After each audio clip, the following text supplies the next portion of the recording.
I saw this announcement over the break, and our guy Nick Kostos is the man on the come up. He's now on television. Nick, congratulations. Thanks, buddy. My house is a big sourdough bread house, so Really? I'm with you on all this. Yeah, my wife loves it. I would say I like it, but she loves it. So like we have, I don't even know, there's like some bakery here, and like she goes and we have sourdough bread in our house every week. So I'm with you here on this. But have you ever done it together? No, but Like, there's nothing I am looking forward to more than the two of us preparing a little sourdough with extra love. You're not very convincing on that. But I'll say this: all the people, Greg, that are ragging on you for this, see, my opinion is, yes, he is whipped. That's okay. This is the sign of a healthy relationship when you're doing stuff like this. This means things are going well. Like this should be that Greg is happy. Like you think, like if you hate the person you're with, you're baking bread. Like there's no way. No. So this is a good thing, Greg. I'm happy for you, buddy. And you are whipped, and that's okay. And it's not that big a deal. Signed, someone who is married and whipped. Yeah. Yeah, I think it's okay. Happy wife, happy life. That's exact. That is. Let me tell you something. That is definitely true. What do you want to start with? You want to start with NFL or you want to start with college football? Whatever you want. Also, I'm doing Dry January also. Oh, you are? I don't really drink, though, so I don't know if that's really like... It doesn't count then. So there you go. Yeah. So whatever you want. I don't think you do any downers. Well, I used to. Is pot a downer? Alcohol's a downer. Oh, Pot. yeah. Well, I mean, I used to drink. Oh, yeah, weed's a downer, too. Oh, well, I mean, I used to. Now, like those... What's now the that I have downer? a kid, now, like, all those avenues of pleasures on the highway of life have unfortunately been closed. So, now I'm just sober all the time. What's a downer? Like it brings your energy down. Like Alcohol alcohol does? is a depressant. Yeah. Oh. Okay. Maybe you're just drinking the wrong alcohol. That's what it sounds like. Because when I drink, I ain't depressed. When I smoke, I definitely ain't depressed. You just doing the on wrong. the second one. Yeah. But no, Greg, it's interesting because when you look at like the AFC and the NFC, there's really only a few games, right? Cincinnati's still in the mix, right? But that's probably the biggest game. Cincinnati. Yeah, but Wiggy, like there are some of these games that I think everyone rags on Week 18 in the same way everyone rags on the preseason, like betting these things. I think there are some like big time betting opportunities in some of these games where there's nothing to play for. Also, Really? yes.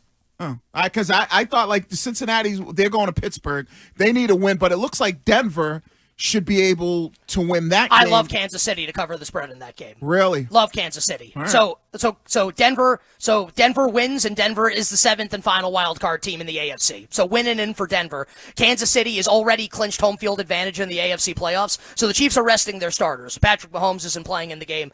But it's not like Kansas City's backup quarterback is a curtain jerking jabroni. Like Carson Wentz isn't great, but he's also not terrible. And last year, Week 18, the Rams played the Niners. Both the Rams and the Niners sat their starters. And it was Carson Wentz versus a quarterback everybody might have heard of who's been amazing this year, named Sam Darnold. And Carson Wentz was better than Darnold in that game, and the Rams won. So this is not like a terrible quarterback playing for Kansas City. I like the Chiefs a lot to cover the spread on Sunday at Denver, plus 10.5. When it comes to college, Kostos, I mean, we can't bet here in Massachusetts, but if you're betting, what game are you going to put your money on? Are you going to do Cotton Bowl or are you going to do Notre Dame, Penn State? You can bet here. You just can't bet BC. On Boston College. Oh, really? Yeah. I thought we couldn't bet in college at all. Well, this is the Parlay Princess? Yeah, No, I've you been can bet staying college. away when I'm on the She's the parlay DraftKings princess in the NFL. to be When fair, I'm on right? BetMGM, I'm looking through and I say, college, stay away. No, you can bet college. Oh. What I would do, Courtney, just bet Ohio State to win the championship. They're going to beat Texas. They will beat either Notre Dame or Penn State in the national title game. I think it'll be Notre Dame that they end up playing. Ohio State is the best team. I'm going to give a really nerdy analogy here because I'm a massive nerd. Ohio State's like Keanu Reeves at the end of The Matrix. He realizes he's Neo, and he just destroys everybody. Like, they're the best team, and now they know it. They're not doing the stupid stuff they did when they lost to Michigan. They have NFL players all over the field, including, like, the 19-year-old wide receiver who might be the first overall pick in the draft this year at age 19, Jeremiah Smith, who's insane. If anyone watched the Rose Bowl you saw against Oregon. And just, like, keep this in mind, the last couple games for Ohio State. You know, Tennessee is not a bad team. Very good team. Oregon was the consensus #1 team in the country. Ohio State obliterated both. Yeah. So I think they cruise to a national title here. They're plus 110, still plus money to win it all. I do like the Buckeyes. Kostos, the most anticipated NFL game of the weekend has to be Vikings-Lions on Sunday Night Football. It's currently Lions by 3. I lean just playing the Vikings team total just because of how bad the Lions defense has been and how banged up they are, to be completely honest. Like, they just have an entire starting roster of guys on IR. Where do you fall on this game, and how would you approach it? I think you're 100% right. So I think I would urge everybody to ask yourself this question. What's the minimum number of points the Vikings are scoring in the game? The minimum that Minnesota scores. The Lions know they can't stop anybody. Like, Detroit can't win a game 20-17. It's not possible. Not against like a decent offense, and the Vikings have a good offense. Their pass defense is abominable now with everybody that's out and injured. So Minnesota's going to score. So really what it comes down to is, and this is what makes it a difficult game to bet. Dan Campbell's going to go for it on these fourth downs. He's going to go for it on 4th and goals, right? If the Lions convert, they're going to win. And if they don't, they're going to lose and might lose by 10 or more. So I think Detroit is likely to win the game. I don't know if Detroit will cover the spread. I think it could be a close game. I actually think the best bet to make in the game is Minnesota +3, but it has to be a full 3. But Scheim, I do agree. I think the Vikings are likely to score a lot on Sunday night.